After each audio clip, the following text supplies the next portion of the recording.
Suzanne is humble. What she didn't tell you is that she recently was honored by the White House for her work, innovative work, incredible work that's being replicated throughout the country and beyond the borders of the United States, for working with law enforcement, social service agencies, and the entire community to prevent, not just address and support the victims of domestic violence, but to prevent it altogether. And I think, if I'm not mistaken, Suzanne, in the area that is served by your agency, you have reduced to 0 the number of domestic violence homicides in the work that you've done. So I just want to say, good job.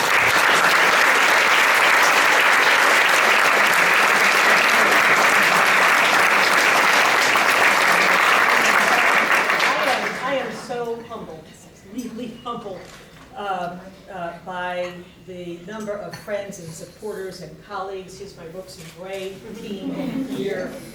Thank you all for being here, and thank you for supporting Jane Doe. I also want to thank the Timilty family. Year after year, you continue to open these doors and your hearts and your wallets to Jane Doe. And I do remember when, we barely filled up this room, and now here we are. I think we're going to have to rent out the whole club next time. And I do want to thank the governor, not only for the work that he has done as a leader of this Commonwealth, and in hiring Sheraton Haynes to carry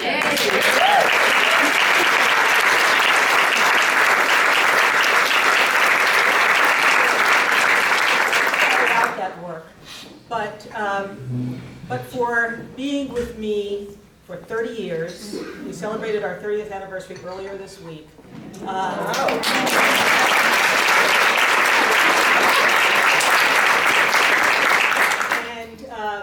I'm not going to go into my full story, but I will say something. But Deval is the one who helped me out of the depths of what was a horrific relationship.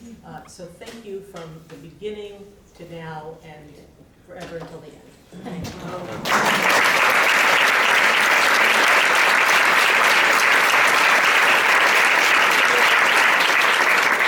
There's an organization called the National Network to End Domestic Violence, and it every year for the last decade or so has performed an annual census.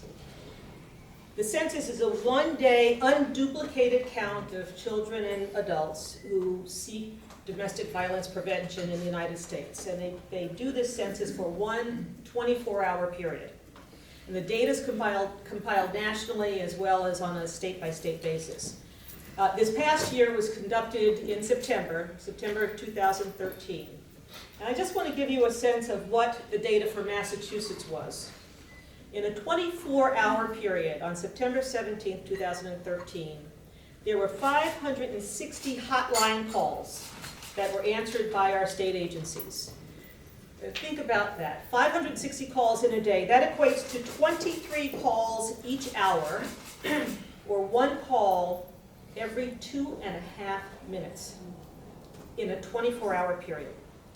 Of those calls, 902 domestic violence victims, that's adults and children, found refuge in shelters or transitional housing. But 343 of those requests for service were left unmet. And most of these unmet requests were for shelter and transitional housing. And they were unmet because of the lack of staff or resources to help those people who called. And you know what happens to most people whose requests are unmet for housing? They return to their abusers, and the abuse continues.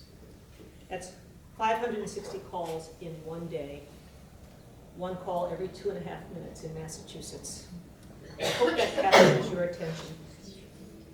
This is a huge, huge problem. And we see it in our daily newspapers. I just last night did a little quick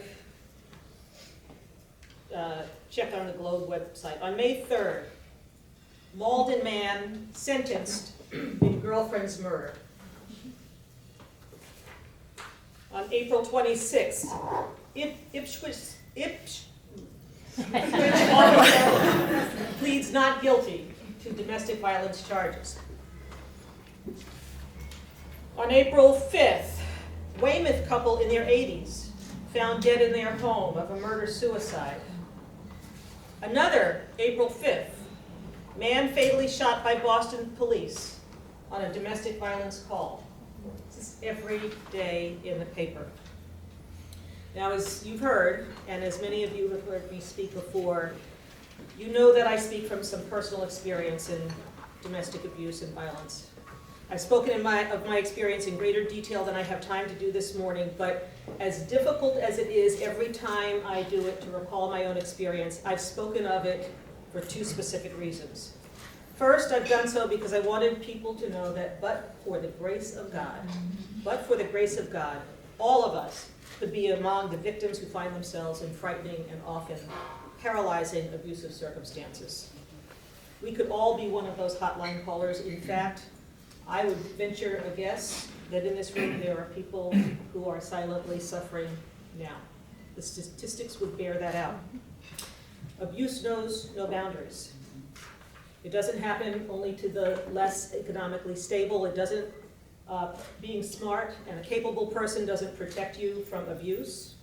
Having supportive friends and a large, strong, supportive family doesn't mean you won't face an abusive partner. Abuse doesn't discriminate on the basis of sex or race or sexual orientation or age. It can happen to any of us, and it happened to me. It happened to me when I was in my mid to late 20s. Now, I come from a close and supportive family. It's the kind of family that you always knew that if you needed a place to lay your head, a door would be open. By the time I began to be in this abusive relationship, I had completed a 5-year stint as a teacher in the New York City school system. I had gone to law school and graduated. I was, by then, 3 years into practicing with an old, well-established firm in Los Angeles. And I was making a fairly good salary. The associates at my table know I was making a fairly good salary. And I had a salary that certainly would have allowed me the ability to leave and to support myself. I had good friends to lean on, and by all outward appearances, I was doing just fine. Except I wasn't. I was among the countless silent women and men who suffer emotional and physical abuse on a daily basis. And with the exception of my sister who lived in Atlanta and one friend, I told no one. I didn't tell my friends. I didn't tell my neighbors. I didn't tell my family, my parents who loved me dearly. I didn't tell my coworkers. I went into that office every day and pretended with a smile on my face that nothing was wrong in my life. Believe me, this can happen and does happen to any of us. And you don't, I promise you don't see it coming, or maybe you don't want to. There's a slow, we've talked to victims all the time. We know this.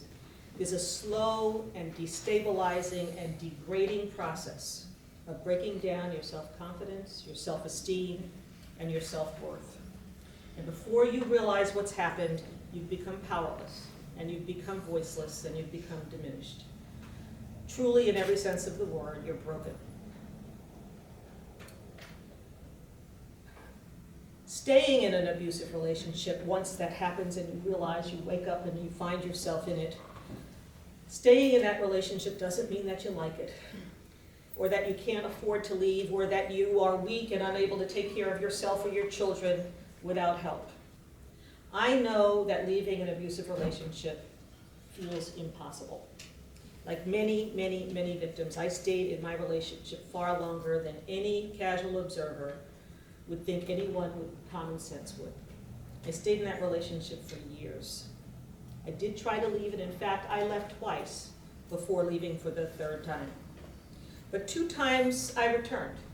I returned to apologies and pleadings and promises and hopes of a better marriage, only to find that those promises were completely empty and my hopes were nothing but fantasies. Why?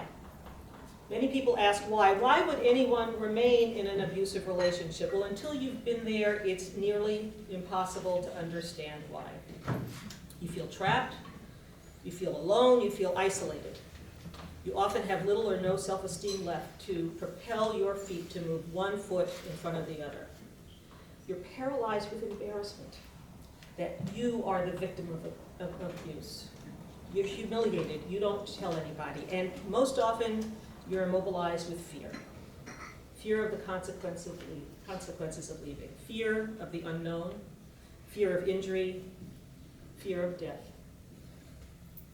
I, for one, had threats of what would happen to me if I left a third time, confirmed by a gun pointed to my head. Did I call the police?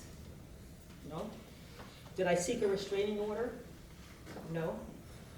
I held it close, and I buried it, which led to all kinds of other problems of an emotional nature. I didn't do any of that because I was afraid, I was told to be afraid, and I was shown the reason to be afraid. The prevalence of domestic violence in this country and in our Commonwealth is alarmingly high. Women are battered in approximately 25% of families nationwide. And you know, domestic violence is now reaching our youth in their formative relationships. 1 in 5 girls, school students in Massachusetts, report being physically or sexually abused by a dating partner. This has got to stop. It's got to stop. And that's what Jane Doe, Inc. and all of the agencies that are affiliated with it are all about. This is what the staff and boards of all of the agencies of Jane Doe are trying to do, to rebuild and to re-empower, to restore victims, and ultimately, as Suzanne and others are doing, to prevent domestic violence from happening in the first place. This is what people on the ground are totally devoted to doing every single day, and we need them, and they need us.